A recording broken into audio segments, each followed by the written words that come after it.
ಈ ವಿಡಿಯೋದಲ್ಲಿ ಕೆಲವೊಂದು ಸಂಖ್ಯೆಗಳನ್ನ ನೋಡ್ತಿದೀವಿ. 1, 4, 9, 16, 25, 49, 64 ಎಲ್ಲ.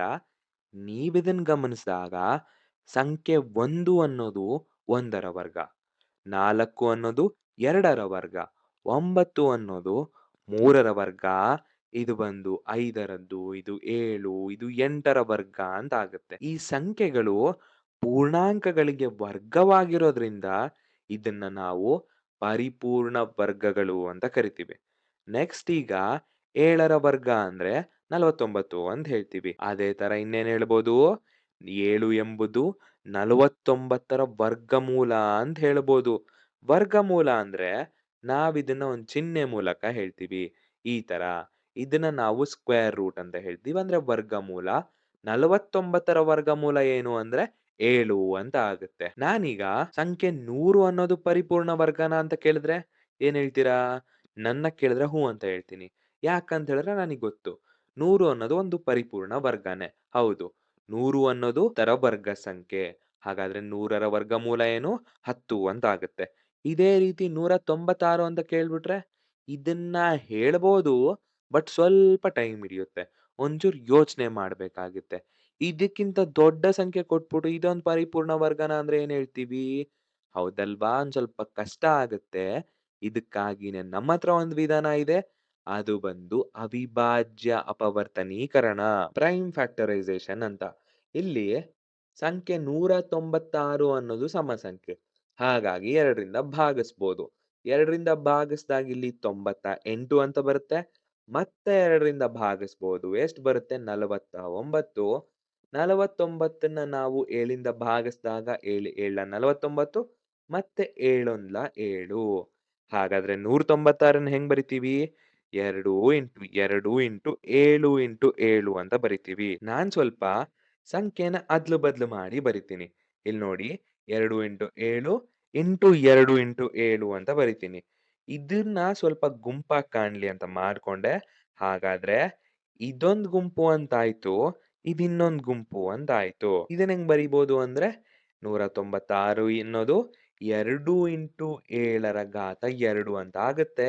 ಹಾಗಾದ್ರೆ 2 ಇಂಟು 7 ಅಂದ್ರೆ 14. ಇಲ್ಲಿ 14 ಸ್ಕ್ವೇರ್ ಅಂತ ಆಗುತ್ತೆ. 196ರ ವರ್ಗಮೂಲ ಏನು ಅಂದ್ರೆ 14 ಅಂತ ಆಗುತ್ತೆ. ಸೊ ಇಲ್ಲಿ ನಾವು 196ನ್ನ ನಾವು ಈ ರೀತಿ ಬರ್ಕೊಂಡಿದ್ವಿ. ಇಲ್ ನೋಡಿ 2 ಇಂಟು 2 ಅನ್ನೋದು ಒಂದು ಗುಂಪು. ಅದೇ ರೀತಿ 7 ಇಂಟು 7 ಅನ್ನೋದು ಇನ್ನೊಂದು ಗುಂಪು. ಇವೆರಡರಿಂದ ನಾನು ಒಂದೊಂದು ಸಂಖ್ಯೆಯನ್ನ ಪರಿಗಣಿಸಿ ಗುಣಿಸ್ಕೊಂಡಾಗ ನನಗೆ 14 ಅಂತ ಸಿಗುತ್ತೆ. ಹಾಗಾಗಿ 196ರ ವರ್ಗಮೂಲ ಬಂದು 14 ಅಂತ ಆಗುತ್ತೆ. ಇದೇ ರೀತಿ ಇನ್ನೊಂದ್ 2 ಪ್ರಶ್ನೆ ನೋಡಿ. 350 ಮತ್ತೆ 324. ಇವು ಬಂದು ಪರಿಪೂರ್ಣ ವರ್ಗಗಳೇ ಅಂತ ಕೇಳ್ತಿದ್ದಾರೆ. ಇದನ್ನ ನಾವು ಅವಿಭಾಜ್ಯ ಅಪವರ್ತನೀಕರಣದಿಂದ ಮಾಡೋಣ. 350ನ 2ರಿಂದ ಭಾಗಿಸಿದಾಗ ನೋಡಿ 175 ಬರುತ್ತೆ. ನಂತರ 5ರಿಂದ ಭಾಗಿಸಿದಾಗ 35 ಮತ್ತೆ 5 ಏಳ್ಲ 7 ಒಂದ್ಲ ಅಂತ ಆಯ್ತು. ಹಾಗಾದ್ರೆ 350ನ್ನ 2 ಇಂಟು 5 ಇಂಟು 5 ಅಂತ ಬರಿತೀವಿ. ಇಲ್ಲಿ 3 ಗುಂಪು ಮಾಡಕ್ಕಾಗಲ್ಲ. ಇಲ್ಲಿ ನೋಡಿ ಸಂಖ್ಯೆ 5 ಅನ್ನೋದು ಮಾತ್ರ ರಿಪೀಟ್ ಆಗಿದೆ. ಇಲ್ಲಿ 7 ಅನ್ನೋದು ಹಂಗೆ ಇದೆ. 2 ಅನ್ನೋದು ಹಂಗೆ ಇದೆ. ಹಾಗಾಗಿ ಇಲ್ಲಿ 5 ಅನ್ನೋದು ಮಾತ್ರ ರಿಪೀಟ್ ಆಗಿರೋದ್ರಿಂದ 350 ಅನ್ನೋದು ಒಂದು ಪರಿಪೂರ್ಣ ವರ್ಗ ಅಲ್ಲ ಅಂತ ಹೇಳ್ತೀವಿ. ಹಾಗಾದ್ರೆ 324 ಏನಾಗುತ್ತೆ? 2ರಿಂದ ಭಾಗಿಸಿದಾಗ 162 ಮತ್ತೆ 2ರಿಂದ ಭಾಗಿಸಿದಾಗ 81 3ರಿಂದ ಭಾಗಿಸಿದಾಗ ನೋಡ್ರಿ 27 ಮತ್ತೆ 3ರಿಂದ ಭಾಗಿಸ್ಬೋದು. ಮತ್ತೆ 3ರಿಂದ ಭಾಗಿಸಿದಾಗ ಈ ರೀತಿ ಬರುತ್ತೆ. 324 ಅನ್ನೋದು 2 into 2 into 3 into 3 into 3 into 3 ಅಂತಾಯ್ತು. ಇಲ್ಲಿ ನೋಡಿ ನಮಗೆ 3 ಗುಂಪುಗಳು ಸಿಕ್ತಿದಾವೆ. 2 ಅನ್ನೋದು ರಿಪೀಟ್ ಆಗಿದೆ. 3 ಅನ್ನೋದು ರಿಪೀಟ್ ಆಗಿದೆ. ಮತ್ತೆ ರಿಪೀಟ್ ಆಗಿರೋದ್ರಿಂದ ನಾವು ಈ 2 ಇಂಟು 2ರಿಂದ ಸಂಖ್ಯೆ 2ನ್ನ 3 ಇಂಟು 3 ಇಂದ 3ನ್ನ ಮತ್ತೆ ಇಲ್ಲೊಂದ್ 3ನ್ನ ಪರಿಗಣಿಸಿ ಇವು 3ನ್ನು ಗುಣಿಸ್ಕೊಂಡ್ರೆ 18 ಅಂತ ಬರುತ್ತೆ. 18ರ ವರ್ಗ ಸಂಖ್ಯೆ ಬಂದು 324. ಇಷ್ಟೆಲ್ಲ ಗೊತ್ತಾಯ್ತಲ್ವಾ? ಈ ಅವಿಭಾಜ್ಯ ಅಪವರ್ತನನ ಬಿಟ್ಟು ಬೇರೆ ಮೆಥಡ್ ಇದ್ಯಾ ಅಂದ್ರೆ ಹೌದು, ಇದೆ. ಅದು ಬಂದು ವರ್ಗಮೂಲನ ಅಂದಾಜು ಮಾಡೋದು. ಇದ್ರಲ್ಲೇನಂತ ಹೇಳಿದ್ರೆ, ದೊಡ್ಡ ವರ್ಗಮೂಲವನ್ನ ಕಂಡುಹಿಡಿಯಕ್ಕೆ ನಮಿಗೀಗಾಗ್ಲೇ ತಿಳಿದಿರೋ ಹತ್ತಿರದ ವರ್ಗ ಸಂಖ್ಯೆನ ನೋಡಿ, ನಂತರ ಅವುಗಳ ಮಧ್ಯೆ ಸರಿಯಾದ ಉತ್ತರವನ್ನ ಹುಡುಕಕ್ಕೆ ನಾವಿದನ್ ಮಾಡ್ತೀವಿ. ಅಂದ್ರೆ ಇದನ್ ಬಳಸ್ಕೊಂಡ್ ನಾವು ಹುಡುಕ್ಬೋದು ಅಂತ ಆಯ್ತು.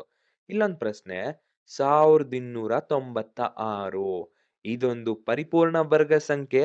ಇದರ ವರ್ಗಮೂಲವನ್ನೇ ನಾವಿಲ್ಲಿ ಕಂಡುಹಿಡಿಬೇಕು. ಸರಿನಾ? ಹಾಗಾದ್ರೆ ಇಲ್ಲಿ 100 ಅಂದ್ರೆ 1296 ಇದೆ. ನಾವು ಒಂದ್ ಕಡೆಯಿಂದ 100 ಅನ್ನೋದೇನು 10ರ ವರ್ಗ ಸಂಖ್ಯೆ. 20ರ ವರ್ಗ ಸಂಖ್ಯೆ ಏನಾಗುತ್ತೆ 400. 30ರ ವರ್ಗ ಸಂಖ್ಯೆ 900. ಇಲ್ಲಿ ನೋಡಿ 900 ಅನ್ನೋದು 1296ಕ್ಕೆ ಹತ್ರ ಇದೆ. ಅದೇ ರೀತಿ 40ರ ವರ್ಗ ಸಂಖ್ಯೆ ಏನು ಅಂದ್ರೆ 1600. ಇದನ್ನ ನೆನಪಲ್ಲಿಟ್ಕೊಳ್ಳಿ. ಒಂದು 900 ಒಂದು 1600. ಹಾಗಾದ್ರೆ 30ರ ಘಾತ 2 ಮತ್ತೆ 40ರ ಘಾತ 2ರ ನಡುವೆ 1296 ಅನ್ನೋದು ಇರುತ್ತೆ. 30ರ ವರ್ಗ ಅಂತ ಹೇಳಿದ್ರೆ 900, 40ರ ವರ್ಗ ಅಂತ ಹೇಳಿದ್ರೆ 1600. ಇಲ್ಲಿ 1296 ಅನ್ನೋದು 900ಕ್ಕಿಂತ ಜಾಸ್ತಿ, 1600ಕ್ಕಿಂತ ಕಮ್ಮಿ ಅಂತ ಹೇಳ್ಬೋದು. ಇದಕ್ಕೆ ನಾವು ವರ್ಗಮೂಲವನ್ನ ತೆಗೆದುಕೊಂಡಾಗ ಇಲ್ಲಿ 30 ಅಂತ ಬರುತ್ತೆ, ಇಲ್ಲಿ 40 ಅಂತ ಬರುತ್ತೆ. ಈಗ ಯೋಚನೆ ಮಾಡಿ √1296 ಅನ್ನೋದು 30 ಮತ್ತು 40ರ ನಡುವೆ ಇರುವ ಸಂಖ್ಯೆ ಆಗಿದೆ. ಇದು ಬಂದು 31, 32, 33 ಅಥವಾ 38, 39 ಏನೋ ಒಂದಾಗಿರುತ್ತೆ. 30 ಮತ್ತು 40ರ ನಡುವೆ ಇರುತ್ತೆ. ಇದನ್ ಕಂಡುಹಿಡಿಯಕ್ಕೆ ಏನ್ ಮಾಡ್ಬೇಕು ಅಂತ ಹೇಳಿದ್ರೆ ಏನ್ ಮಾಡಣ? ಈಗ ಬರುತ್ ನೋಡಿ ಇಂಟ್ರೆಸ್ಟಿಂಗ್ ವಿಚಾರ. ಇಲ್ಲಿ ಬಿಡಿ ಸ್ಥಾನ ನೋಡಿ, ಇದ್ರಲ್ಲಿ ಸಂಖ್ಯೆ 6 ಅಂತ ಇದೆ. ಇದನ್ನ ನೆನ್ಪಿಟ್ಕೊಳ್ಳಿ. ನೆಕ್ಸ್ಟು 1ರಿಂದ 10ರ ವರ್ಗವನ್ನ ಪರಿಗಣಿಸಿ. 1ರ ವರ್ಗ 1, 3ರ ವರ್ಗ 9, 5ರ ವರ್ಗ 25, ಅದೇ ರೀತಿ 10ರ ವರ್ಗ 100. ಇದ್ರಲ್ಲಿ ಯಾವ ಸಂಖ್ಯೆಯ ವರ್ಗ ಸಂಖ್ಯೆಯ ಸ್ಥಾನದ ಬಿಡಿ ಸ್ಥಾನದಲ್ಲಾರಿದೆ? ಇಲ್ಲಿ ನೋಡಿ 4ರಲ್ಲಿದೆ, 6ರಲ್ಲಿದೆ. ಇವೆರಡನ್ನ ನೆನ್ಪಿಟ್ಕೊಳ್ಳಿ. ಮತ್ತೆ ಇಲ್ಲೂ ಸಹ ಸಂಖ್ಯೆ 6 ಅನ್ನೋದ್ ನೆನ್ಪಿದೆ.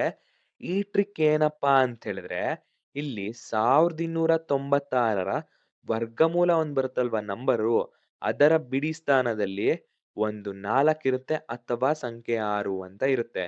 ಹಾಗಾದ್ರೆ ಇಲ್ಲೇನನ್ಸುತ್ತೆ ನಮ್ಗೆ? ವರ್ಗಮೂಲದ ಕೊನೆಯ ಅಂಕೆ 4 ಅಥವಾ 6 ಆಗಿರ್ಬೇಕು. ವರ್ಗಮೂಲವು 34 ಅಥವಾ 36 ಅಂತ ಆಗಿರುತ್ತೆ. ಇವೆರಡ್ರಲ್ಲಿ ಯಾವ್ದಾದ್ರು ಒಂದ್ ಸಂಖ್ಯೆನೇ ಆಗಿರುತ್ತೆ. ಈಗ 34ರ ವರ್ಗ ಮತ್ತೆ 36ರ ವರ್ಗನ ಚೆಕ್ ಮಾಡೋಣ. ಇದಕ್ಕಿನ್ನ ಮುಂಚೆ ಇದರ ಮಧ್ಯದಲ್ಲಿ 35ರ ವರ್ಗ ಚೆಕ್ ಮಾಡಿದಾಗ ಎಷ್ಟು ಬಂತು? 1225. ಇದೇನಪ್ಪಾ ಟ್ವಿಸ್ಟ್ ಅನ್ಸ್ತಿಲ್ವಾ? ಇಲ್ಲಿ 1225 ಅಂದ್ರೆ 1296ಕ್ಕೆ ಹತ್ತಿರವಾದ ಸಂಖ್ಯೆ. ಮತ್ತಿಲ್ಲೇನ್ ಹೇಳಿದ್ರು? ಒಂದು 34 ಬರುತ್ತೆ ಅಥವಾ 36 ಬರುತ್ತೆ ಅಂತ ಹೇಳಿದ್ರು. ಇಲ್ಲಿ 35ರ ವರ್ಗ ಬಂದೇ 1225 ಅಂತ. ಆದ್ರೆ ಉತ್ತರ ಏನು? ಕರೆಕ್ಟ್.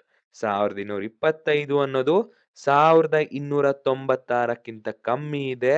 ಹಾಗಾಗಿ ಇದು ಬಂದು 36ರ ವರ್ಗ ಸಂಖ್ಯೆ ಆಗಿರುತ್ತೆ. 1296ರ ವರ್ಗಮೂಲ ಏನು? 36. ಇದೇ ರೀತಿ ಇನ್ನೊಂದ್ ಪ್ರಶ್ನೆ ನೋಡೋಣ. ಇದು ಬಂದು ಪರಿಪೂರ್ಣವಲ್ಲದ ಸಂಖ್ಯೆ 250. ಈ 250ಕ್ಕೆ ನಾವು ವರ್ಗಮೂಲನ ಕಂಡುಹಿಡಿಬೇಕು. ಇದನ್ನ ನೋಡಿದ ತಕ್ಷಣ ನಾವೇನ್ ಹೇಳ್ಬೋದು? 100 ಮತ್ತೆ 400. 100 ಅನ್ನೋದು 10ರ ವರ್ಗ ಸಂಖ್ಯೆ. 400 ಅನ್ನೋದು 20ರ ವರ್ಗ ಸಂಖ್ಯೆ. ಇಲ್ಲಿ ನೋಡಿ 250 ಅನ್ನೋದು 20ರ ವರ್ಗಕ್ಕಿಂತ ಕಮ್ಮಿ, 10ರ ವರ್ಗಕ್ಕಿಂತ ಜಾಸ್ತಿ.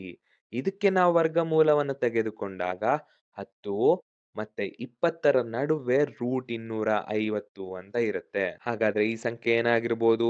15, 16, 17 ಏನೋ ಒಂದಾಗಿರ್ಬೋದು. ಮತ್ತೆ ಇನ್ನೊಂದು ವಿಚಾರ ಏನ್ ಹೇಳ್ತಾವ್ರೆ? ಇದು ಪರಿಪೂರ್ಣವಲ್ಲದ ಸಂಖ್ಯೆ, ವರ್ಗ ಸಂಖ್ಯೆ ಆಗಿರೋದ್ರಿಂದ ಸ್ವಲ್ಪ ತಲೆ ಕಷ್ಟ ಅನ್ಸುತ್ತೆ. ಇನ್ನೊಂದ್ ಐಡಿಯಾ ಮಾಡೋಣ. 15 ಮತ್ತೆ 16ರ ವರ್ಗ ಸಂಖ್ಯೆ ನೋಡೋಣ. 15ರದ್ದು 225, 16ರದ್ದೇನು 256. ಹಾಗಾದ್ರೆ ಕ್ಲಿಯರ್ ಆಗಿ ಹೇಳ್ತೀವಿ, √250 ಅನ್ನೋದು ಸಂಖ್ಯೆ 15 ಮತ್ತೆ 16ರ ನಡುವೆ ಇರುತ್ತೆ. ಹೆಂಗೆ ಅಂದ್ರೆ 15 ಪಾಯಿಂಟ್ ಸಮಥಿಂಗ್ 15 ಪಾಯಿಂಟ್ ಏನೋ ಒಂದ್ ಸಂಖ್ಯೆ ಆಗಿರುತ್ತೆ. ಇಲ್ಲಿ ಇನ್ನೊಂದ್ ಸ್ವಲ್ಪ ನೋಡಿ 225 ಅನ್ನೋದು 250ರ ಹತ್ರ ಏನಿಲ್ಲ. 256 ಅನ್ನೋದು 250ರ ತುಂಬಾ ಹತ್ತಿರವಾದ ಸಂಖ್ಯೆ ಆಗಿರುತ್ತೆ. ಹಾಗಾಗಿ ನಾವೇನ್ ಹೇಳ್ಬೋದು? ಇಲ್ ನೋಡಿ 256 ಅನ್ನೋದು 225ಕ್ಕಿಂತ 250ಕ್ಕೆ ಹೆಚ್ಚು ಹತ್ತಿರವಾಗಿರೋದ್ರಿಂದ √250 ಸರಿಸುಮಾರು 16 ಆಗಿರುತ್ತೆ. ಅಂದ್ರೆ 15.8, 15.9 ಆ ತರ ಆಗಿರುತ್ತೆ. ಆದ್ರೆ ವರ್ಗಮೂಲವು 16ಕ್ಕಿಂತ ಕಡಿಮೆನೇ ಆಗಿರುತ್ತೆ ಅಂತ ನಮಿಗ್ ಗೊತ್ತಿದೆ. ಈಗ ಈ ವಿಧಾನ ಎಲ್ಲ ಗೊತ್ತಾಯ್ತಲ್ವಾ? ಇದು ಪರಿಪೂರ್ಣ ವರ್ಗ ಹಾಗೂ ಪರಿಪೂರ್ಣವಲ್ಲದ ವರ್ಗ ಸಂಖ್ಯೆಗಳಿಗೆ ವರ್ಗಮೂಲವನ್ನ ಕಂಡಿಡಿಯೋದಕ್ಕೆ ಹೆಲ್ಪ್ ಮಾಡುತ್ತೆ.